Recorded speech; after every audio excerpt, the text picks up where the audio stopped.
Le groupe Connect, expert en recrutement intérimaire. Rejoignez les 35 agences du groupe Connect pour des opportunités de carrière partout en France. Le groupe Connect présente Sud Radio, Destin de femme, Judith Belair. Bonjour les copines et copains, heureuse de vous retrouver pour Destin de femme, l'émission qui œuvre pour que le combat pour le droit des femmes devienne une cause commune, inspirée du livre au même titre de Valérie Pérez-Henouchi. Une fois n'est pas coutume, mon invitée n'est pas française, mais elle porte dans son cœur le pays des droits de l'homme. Le parcours littéraire de l'écrivaine syrienne Myriam Antaki est profondément ancré dans l'histoire de son pays, mais aussi dans celle de son amour pour la France, puisqu'elle est notamment correspondante de l'Académie des sciences, belles-lettres et arts de Lyon, et membre du comité d'honneur de l'Alliance francophone. Myriam Antaki, vous venez avec votre tout dernier livre, très joli roman, La vie toujours ailleurs. C'est sorti aux éditions Intervalle. Bienvenue dans Destin de femme sur Sud Radio. Merci beaucoup. Avec plaisir. Je suis venue parler un peu de mon pays qui a connu la guerre, l'exil de beaucoup de gens, mais qui reste une grande tendresse dans mon cœur. Et c'est pour ça que j'ai voulu écrire ce livre. Destin de femme. Sud Radio, Destin de femme, Judith Belair. Alors Myriam Antaki, il y a 4 questions que je pose à toutes les invitées de Destin de femme. Je les dis pas avant parce que ça laisse un peu de surprise, comme ça on réfléchit moins. La première, quel destin de quelle femme vous inspire le plus? Quelle est la femme qui vous inspire le plus? Alors déjà Marie Curie. Oui. Je veux pas l'air d'être démodée, de remonter, mais c'est parmi les premières femmes libres, Bien les sûr. premières femmes qui ont pu faire des études, des recherches, quitter un pays, quitter un mari. Je trouve que elle incarne beaucoup de choses pour moi. Marie Curie qui disait quand on lui demandait ce que ça faisait d'être mariée à un grand savant, demandez à mon mari. C'est un bon exemple de liberté, effectivement. Oui, mais on joue avec les mots, voilà. C'était une pionnière. C'est ça qui vous Absolument. parle chez elle. Pour moi, oui, peut-être je suis pas très renseignée, mais depuis que j'étais petite fille, j'ai été fascinée par son destin. Et puis la Pologne et tout, il y avait trop d'éléments qui étaient bouleversants, qui étaient Bien neufs sûr. pour moi aussi. Ouais. Voilà. Quel a été votre plus grand succès, Myriam Antaki, dans votre vie? C'est l'amour de la liberté et le grand succès de ma vie. D'ailleurs, je n'ai raconté que l'histoire de femmes libres ou qui cherchaient un destin hors norme. Je trouve que la liberté est vraiment le point de départ de l'homme, puisque c'est la liberté de penser, c'est la liberté d'agir, c'est la liberté d'interpréter, et puis c'est la liberté de choisir qui est l'élément le plus important de la vie. Cette liberté qui coûte si cher aussi, hein? Ah oui, bien sûr. Donc finalement, D'ailleurs, votre succès, c'est d'avoir réussi à rester libre, malgré tout aussi. parce que surtout qu'en Syrie, toutes les femmes n'ont pas pu se libérer, donc j'ai côtoyé des femmes très malheureuses, j'ai côtoyé des femmes soumises et j'ai eu pratiquement pitié d'elles. Je crois que la liberté est déjà un appel vers une amélioration dans tous les domaines. C'est aussi parce qu'une personne libre est peut-être plus tolérante aussi. Elle est plus diversifiée, elle est plus ouverte. Alors voilà, j'ai peut-être fait un bon choix. Je suis sûre que j'ai fait un bon choix. Certainement. Surtout quand vous venez en parler dans Destin de femme. Quelle a été votre plus grande déception à vous?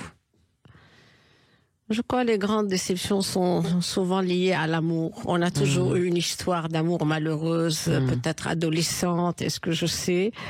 Et ça marque, mais aussi ça arme beaucoup pour ce qui va venir aussi. Ouais. On apprend. Bien sûr. Voilà. Donc finalement, la déception, vous les mettez au même niveau que les joies? C'est-à-dire, ça dépend comment on les considère. Si on est positif et on en profite, mais il y a des gens qui sont écrasés par les déceptions aussi. Il faut réagir. Il faut réagir, être dans l'action. Alors, votre plus grande joie, du coup, Myriam Antaki? Pardon? Votre plus grande joie? Joie. Parfois, vous allez être étonné. Je regarde la nature, un beau coucher de soleil, une mer qui reflète la nuit ou le jour. Je suis très sensible à la nature, à la beauté de la nature. Et c'est une de mes grandes joies. À l'instant présent, en m'arrêter. fait, hein, c'est ça? Oui, je m'arrête parfois, je regarde et ça me donne beaucoup de courage. C'est peut-être très simple, c'est peut-être élémentaire, mais ça me rassure. Alors, je rappelle votre livre, hein, Myriam Montaki, La vie toujours ailleurs, qui est sorti du coup chez Intervalle. Hein, vous pouvez le voir, vous qui regardez sur YouTube. Alors, je fais le petit pitch un petit peu. Vous racontez l'histoire de Leila. C'est une jeune chrétienne syrienne indépendante qui est libre, hein, qui voit la guerre détruire son pays, les siens, et dont même la première histoire d'amour est teintée d'une forme de violence inénarrable en fait. Elle est contrainte de fuir vers Damas et puis après à Beyrouth, où elle arrive en fait. Donc Damas, c'est 2011 au moment de la révolution du printemps arabe, et puis Beyrouth pour elle vit l'explosion qui a eu lieu en août 2020. Bah c'est un peu votre parcours, ça. Oui. Enfin, Vous j'ai êtes, inversé les parcours. Moi, j'ai grandi à Damas, puis j'ai été à Alep. Elle a fait le parcours inverse parce que la guerre à Alep a été beaucoup plus terrifiante. Alors elle va à Damas et puis elle va à Beyrouth. Et c'est comme ça que j'ai donné au livre La vie toujours ailleurs. Parce qu'elle va ailleurs, toujours en quête d'une nouvelle vie. Mais je trouve qu'elle est très forte parce qu'elle rejoint ce concept de la liberté. Et à la fin du livre, on l'abandonne. Il y a un chansonnier et elle est sur des escaliers. Moi-même, je me pose la question où elle va aller. Elle peut revenir en arrière, retrouver son pays, s'il s'améliore, ou elle peut aller plus loin. Ça serait possible de retourner en Syrie pour vous aujourd'hui ? Moi, je suis rentrée en Syrie à plusieurs reprises. Ouais. Ça m'a fait... D'ailleurs, je raconte comment cette femme est rentrée à Alep avec la guerre, et je crois que ça a été un des moments les plus forts, les plus tristes et les plus courageux. Et c'est comme ça que vous voyez en fait vous, hein, sans aucune prétention évidemment. L'idée c'est que votre chemin, c'est un chemin de courage. À vous. Oui, et Laïla qui veut dire la nuit, je trouve que c'est une nuit lunaire, c'est une nuit étoilée, à cause de ce courage, à cause de cette intensité, ce désir de vivre et encore vivre. Voilà, il faut tenter. Et alors, c'est votre terre d'enfance aussi, hein, la Syrie, et c'est votre terre d'enfance que vous écrivez avec une écriture très imagée. On sent les odeurs, on sent les sensations du soleil sur la peau, la tristesse de la destruction, la joie, le doute inhérent à l'amour, et puis j'en passe. Finalement, ce que vous voulez, c'est aussi transmettre les émotions, hein, quand vous écrivez. Je veux transmettre les émotions, et c'est une fidélité à mon pays, parce que j'ai été très triste de l'abandonner. L'écriture m'a sauvée, vous savez que c'est une catharsis, et surtout ce livre est sur la guerre de Syrie, et l'Orient est fait de senteurs, de couleurs. On n'est pas dans le minimalisme, ni pour l'écriture, ni pour le sentiment. Au contraire, tout est en fioriture, si vous voulez. Et je crois que ça se reflète un peu dans ce que j'écris. Peut-être ce n'est pas très à la mode. Les gens préfèrent les choses épurées. Ah bon ? Mais c'est une fidélité envers mon histoire. Je peux pas ne pas... C'est pas la grande tradition de la littérature française, hein, la littérature épurée. Donc ça va, vous êtes au bon endroit, a priori, quand même. Bon, alors ça me rassure. Donc, quand on lit, je sais pas, Balzac, Victor Hugo, quand même dans ces écritures. La littérature contemporaine est beaucoup plus épure. Oui, absolument. Ce qui n'empêche que en fait le fait d'utiliser l'adjectif ça permet au lecteur de ressentir ce que vous avez envie qu'il touche du doigt, quoi. Oui, c'est ça. On illustre mieux. Quand c'est très coloré, on illustre mieux. Et puis, il y a beaucoup plus de sentiments. Ou peut-être c'est un sentiment imposé, une écriture plus sobre, plus minimaliste.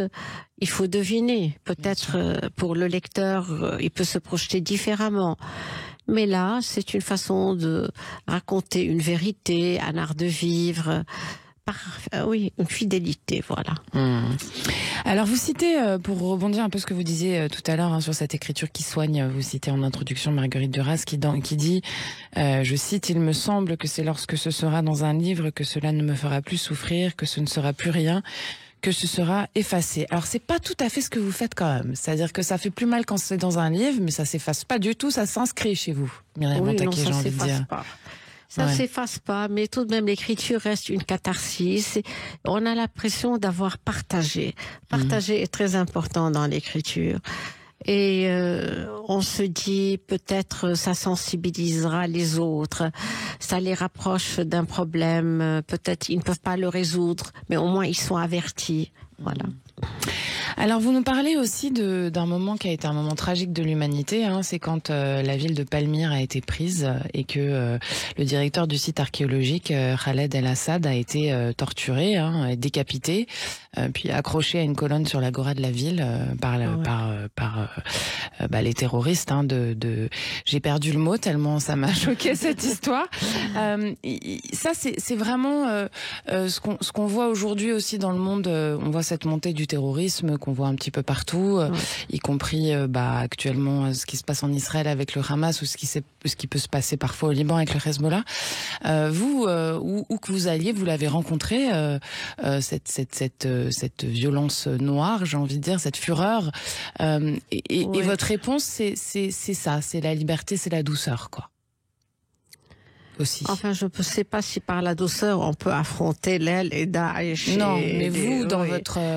Oui. Pour tenir, savez, quoi. Moi, je pense que ces gens atroces, ce sont des gens qui sont endoctrinés et surtout financés. C'est ça le problème. Il y a beaucoup d'argent qui coule, qui va dans les mauvaises poches.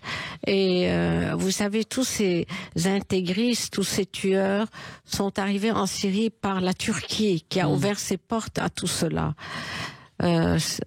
Enfin, qu'est-ce qu'on peut dire? C'est tellement atroce. Qu'est-ce que vous voulez que je vous dise? Je n'ai pas de réponse à cette violence. Mais la Syrie, à votre avis, est-ce qu'un jour, elle pourra revoir la lumière?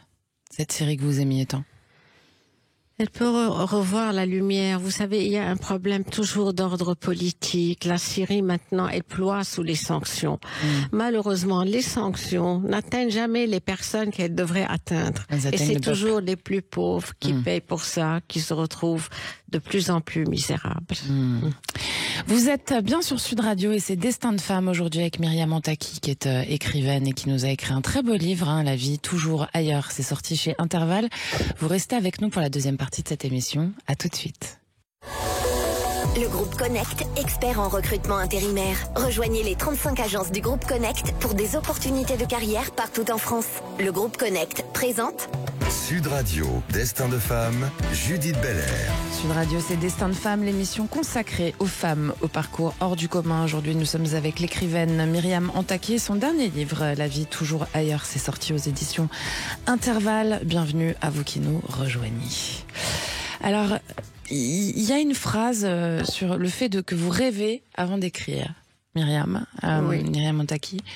Et il y a un truc qui m'a touchée, c'est que ça vous permet d'avoir un sentiment d'inachevé, puisque l'écriture c'est un mouvement en fait, et que ce sentiment d'inachevé que vous laisse Alep et la Syrie, ça vous rassure quelque part, parce que ça introduit le possible en fait.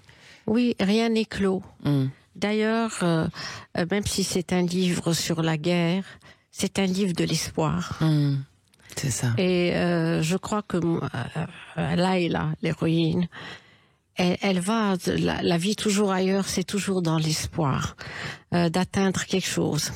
Enfin, je ne dirais pas, ou je dirais que pour elle, c'est toujours l'amour qu'elle recherche, même si elle est parfois déçue. Mais je crois que rien dans la vie n'est jamais clos. Tant qu'il y a vie, il y a une ouverture, il y a des possibilités, il y a de l'espoir. Voilà, rien n'est jamais clos.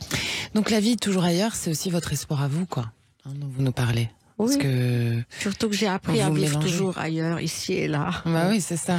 Oui, mais je me dis aussi un retour est possible. Et là, actuellement, vous habitez au Liban.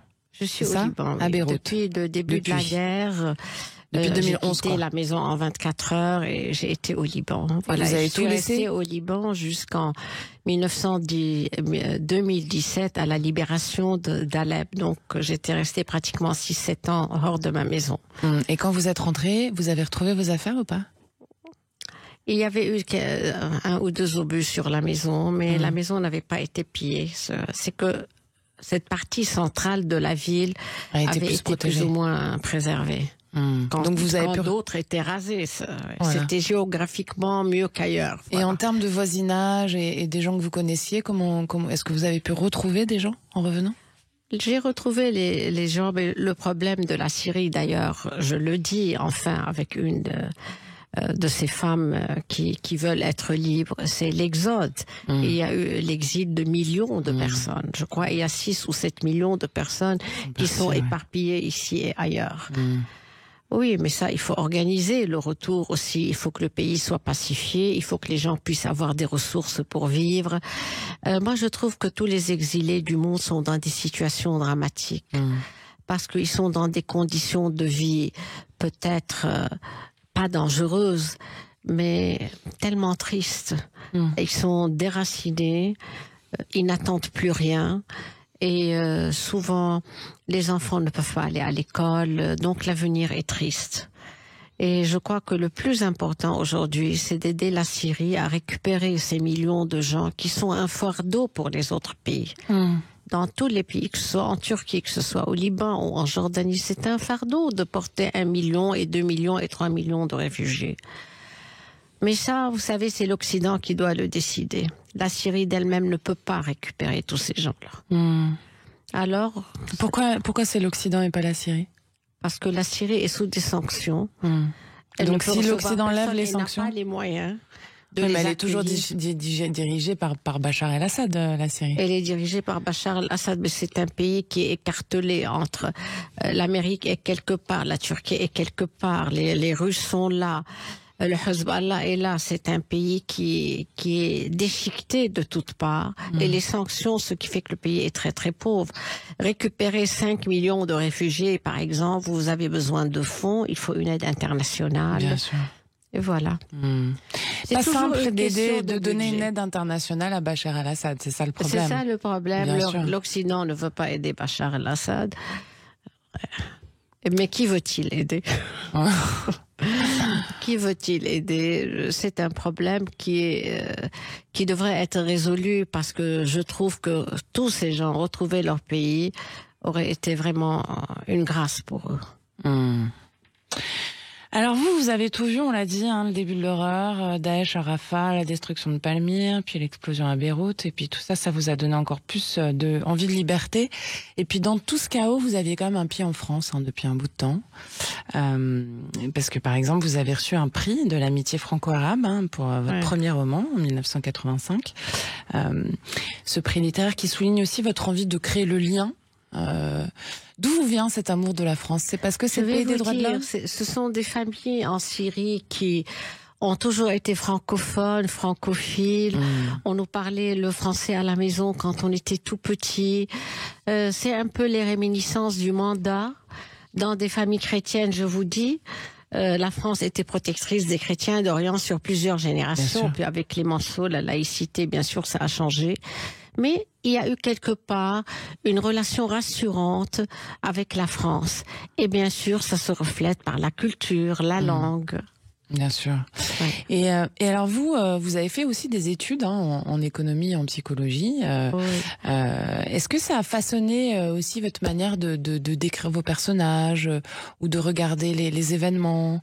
Est-ce que ça vous a aidé à écrire, ça, Myriam Montaquier? Moi, je crois que c'est le réel qui m'a aidé à écrire. C'est vrai qu'il y a toujours un monde entre la réalité et la fiction, mais tous mes personnages, parfois, je les identifie dans le réel. Après, bien sûr, je les invente, je les améliore. Et puis, vous savez que dans l'écriture, tout d'un coup, le personnage, vous l'inventez, mais il dicte son message. C'est étonnant. On croit que on est le chef d'orchestre, mais non. On suit l'imaginaire qui vous dit ça va être ça, ça va être ça. C'est plutôt, oui, c'est toujours entre la réalité et la fiction que se passent les personnages, bien sûr, comme dans toute littérature. Et alors, votre écriture, elle marche quand même, elle touche, puisque vous êtes aussi correspondante notamment de l'Académie des sciences, belles-lettres et arts de Lyon. Ça, c'est des rôles d'honneur qu'on vous donne, parce qu'on aime aussi l'amour que vous vous envoyez vous-même, quoi. Oui, mais moi, je trouve toutes les rencontres sont enrichissantes. Et si l'Académie de Lyon a voulu poser une base en Syrie, mais c'était il y a longtemps avant la guerre et tout, c'est toute rencontre, toute ouverture est positive quelque part. Finalement, et je la fais avec plaisir, vraiment. Finalement, pour vous, l'écrivain, vous, en tant qu'écrivaine, vous avez un rôle dans la promotion, en fait, du dialogue déjà interculturel et puis de la paix, quoi. Myriam Montaki. Oui, bien sûr. Hein? Bon, le moi, fait de pouvoir témoigner comme ça, c'est... j'ai beaucoup œuvré pour la libération de la femme, puis pour dans le dialogue des religions. Et maintenant, je crois, la plus belle œuvre de ma vie serait de pouvoir contribuer à la paix. Mais je ne sais pas si j'aurai cette chance. Et la paix, on parle de tous les conflits en cours ou il y en a en particulier qui vous interpellent en ce moment? Ils sont tellement innombrables. Il y en a beaucoup, ouais, effectivement. Enfin, je pense surtout à mon pays, mais il y en a tellement. Et partout. Et alors que la vie toujours ailleurs, est-ce que ça pourrait être la vie toujours ici un jour? Pour vous, Myriam Ailleurs Montaki. en France? Ouais. Oui, moi j'aime beaucoup la France. Ouais. Pourquoi vous êtes encore au Liban alors? Parce que vous avez votre famille là-bas et que vous avez un attachement? Parce que ça reste l'Orient. Et je suis fondamentalement orientale. Mais si je devais venir en France, vous avez un des plus beaux pays du monde. Et la culture est magnifique. Et il y a quand même quelques Gaulois irréductibles gaulois dans ce pays. Ça va avec? J'aime Astérix. Et tous les Gaulois. Donc même ceux qui ont mauvais caractère, quoi. Qui n'a pas mauvais caractère? Ouais, ça fait partie du charme. Non, ça fait pas du tout. Je trouve qu'au contraire, les Français sont très accueillants. Nous, on est venus plusieurs fois et déjà, il y a eu des Libanais venus avant nous durant la guerre du Liban. Toujours l'accueil a été vraiment très généreux. Voilà. Si vous aviez un souhait, un petit génie comme ça, là, vous frottez sur la lampe et il apparaît devant vous, qu'est-ce que ça serait votre souhait aujourd'hui, Myriam Montaki? La lampe d'Aladin? Ouais, la lampe d'Aladin. Ça, c'est assez compliqué, cette lampe d'Aladin. Oui, ça peut jouer des tours. Alors, je vais dire, peut-être, devenir une princesse des 1001 nuits. D'accord. Puisque vous parlez d'Aladin. Voilà, et alors, pourquoi la princesse des 1001 nuits? Parce qu'elle réussit à tenir avec son intelligence? C'est ça? Oui. Avec ses histoires, parce que c'est une conteuse. C'était incroyable. C'est incroyable, les 1001 nuits. Ouais, c'est vrai que comment c'est cette femme arrive à On peut peut-être tenir rappeler en 2 mots le conte aux auditrices et aux auditeurs. Hein. C'est cette histoire de cette femme qui est condamnée à mort et qui reste en vie en racontant une histoire. Oui, parce que c'était un roi très puissant qui tuait chaque soir une femme. Et alors, la fameuse Scheherazade a dit « Non, moi je veux l'épouser ». Et elle a eu l'idée de lui raconter une histoire chaque soir, et au moment le plus important de l'histoire, elle disait qu'elle avait sommeil, qu'elle devait dormir, et il attendait le lendemain pour la suite de l'histoire. Mais ça a été son génie, et ça a fait les 1001 nuits où elle raconte des histoires qui sont très variées, mais ce sont des histoires des us et coutumes de l'Orient. Enfin, c'est très prétentieux que je vais être Scheherazade, mais enfin, j'ai répondu comme ça, c'est pas grave. C'est pas du tout prétentieux, je vous le pardonne largement, ça fait rêver toutes les jeunes filles aussi. Si vous aviez un petit message à passer à nos auditrices, parce qu'on est dans Destin de Femmes. Ouais. Je dirais aux auditrices que nous ne vivrons que par le courage, que par la lutte, que par l'effort. Et en offrant du bonheur aux uns et aux autres. Ce n'est pas une leçon de catéchisme, c'est une leçon de vie, c'est ce que j'ai fait jusqu'à maintenant. Merci beaucoup Myriam Montaki. Merci. Je rappelle votre tout dernier roman, La vie toujours ailleurs, hein, c'est sorti aux éditions Intervalle. Vous n'oubliez pas d'aller dans les bonnes librairies l'acheter évidemment. Et puis nous, demain c'est excellent, très spécialement et rarement, mais ça ne sera qu'à 15h chers amis, parce qu'il y a plein de matchs de rugby qui arrivent. Puis vous pouvez nous retrouver sur sudradio.fr, la chaîne YouTube de Sud Radio, les réseaux sociaux, etc. Merci à Quentin qui réalise pour vous aujourd'hui, aux équipes de Sud Radio. Bisous les copines, bisous les copains. Sud Radio, Destin de Femmes, Judith Belair. Avec le groupe Connect, expert en recrutement intérimaire. Rejoignez les 35 agences du groupe Connect pour des opportunités de carrière partout en France.